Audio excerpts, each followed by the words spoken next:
Hey, welcome back everyone. Rob here from Ram Studio Comics. So in today's video, I'll be drawing and inking and coloring Spidey.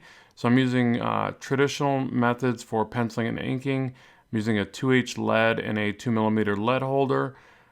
Working on regular old copy paper, which I actually wouldn't recommend on that aspect, but sometimes I do it. And now I'm soft erasing with a Prismacolor kneaded eraser and then refining the work.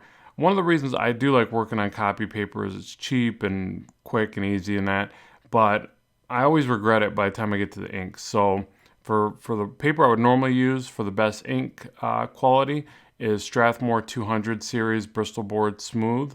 I believe it's, I believe that's the proper, I'll link it in the description box below so that you can find it, but great paper. But again, that's not what I'm using today. I just grabbed some regular old copy paper, started working, and then kind of later regretted it a little bit. Mainly because this paper just won't, it's going to bend and fold, and then when you start applying inks to it, it kind of puckers up a little bit, stuff like that.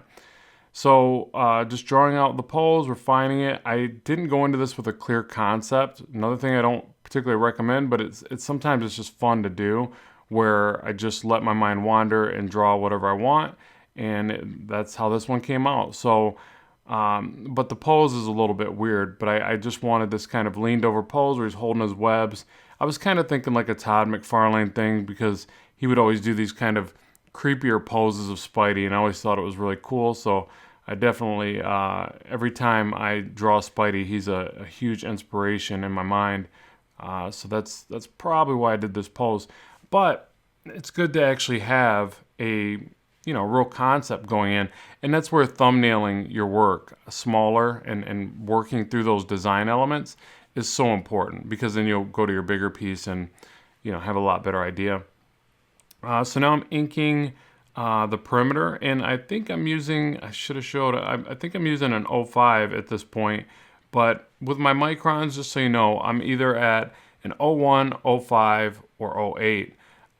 Those are like my standard go-tos. In fact, I'm starting to get to the point where I buy them in boxes now, especially the 01s, because I burn through them pretty quickly, because all my tighter rendering is generally 01s. But then when I'm doing heavier lines, like again, line weight, perimeter lines, I'm using like an 05, 08. Now that's going to all be subjective to how close you are to the artwork, how big the artwork is. Smaller pieces, smaller, all the way down to the 0.05. Or I might be saying that wrong. Is it 1 and 05? Yeah, the 01 is what I'm, just checking my pens real quick. But anyways, it's all subjective to the size of the art. And then with this, I'm using a Pentel brush pen. Absolutely love this brush pen. I'll make sure to link all this in the description box below for you. But what's great about the brush pen, any brush pen, Tombow makes another good one, dual tip, that they're great for fills, and they're also great for textures. I'll show you that with some of the work I do here in a bit. I use that brush pen again for textures. Now for this part, I am using the 01. So you can see it's a very thin line. I absolutely hate doing the spider webs, but they got to be done. And I go for the finer pen here. I probably could even went to that smaller one beneath the 01, but I don't know. This one works fine. But the main thing I would say for that, I guess it depends on the style and what you're after, but I always feel like you got to make sure that the webs are a thinner pen stroke and pen line than anything else, so that it doesn't, he has a very confusing suit design. So if you have like this consistent line everywhere, I feel like it's harder to draw them, me personally. But again, that's probably just stylistic advice and choices. So now doing some rendering. And the rendering lines, again, I fall right back into using the 01. Unless it's a lot smaller piece, that's what I go for. And the brush pen is great for sculpting your shadows.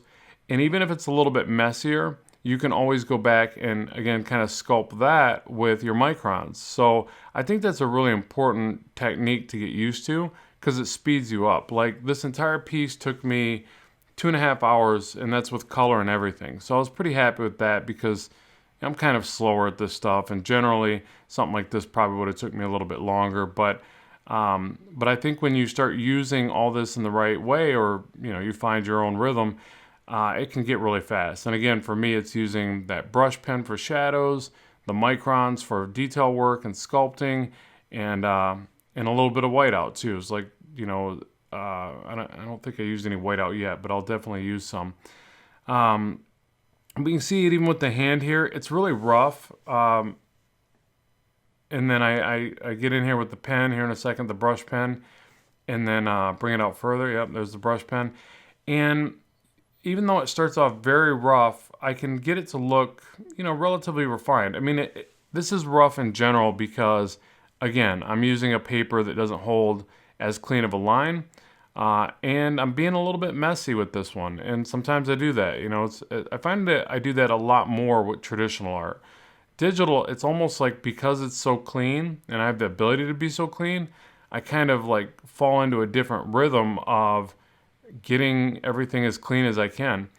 And I think that can be a mistake, actually. The more I do it, the more I'm thinking, like, I got to really pull back on that.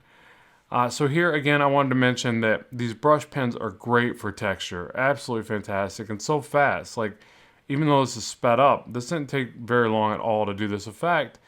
And had I tried to use my Microns for this, it would have took longer and it wouldn't have came out as neat. You know, it's got this very organic and randomized effect. And then you can come back with, you'll see I grabbed the whiteout here in a second and just hit that with some whiteout to, you know, further create some different effects to it and randomize it. So yeah, I really got to suggest that you use these different tools, play around with them, and see what you can come up with. It's really great. And I think it's great even if you are a digital artist to practice with this stuff, and then you could try to reverse emulate this stuff into your digital work. But you won't know that if you don't mess around and experiment with all these different tools. So just cleaning this up a little bit more, throwing in the signature, making it worth at least double the value of the paper, and yeah, filling in a little bit more shadow. So yeah, I constantly rework it. So now going into the digital color, this is obviously Procreate, or maybe it's obvious, maybe it's not. I love Procreate, okay? I'm just gonna put it out there, I love Procreate. So the colorization or the coloring aspect of it in this software is hard to beat. Like, I just feel like it's very, very fast. So all I'm doing is laying in flat colors. I'm adding clipping mask layers over top, and I'm using blending modes to either highlight or shadow each color. It's really simple and it's really effective. So now obviously, again, this isn't a very advanced piece, so it's even easier in that regard, but it's just that process. And clipping masks make it great because once you get that flat layer in place, it locks everything to that layer and becomes really effective to color. And as I've mentioned before, the selection tool is the best in this software, this app. And then I added a little spider because I thought it'd be funny if Spidey was afraid of spiders, and it made his spider sense start tingling. So hopefully you've enjoyed today's video. I'd love to know what you think in the comments section below. More content is on the way very soon. As always, keep drawing, keep having fun, and bye for now.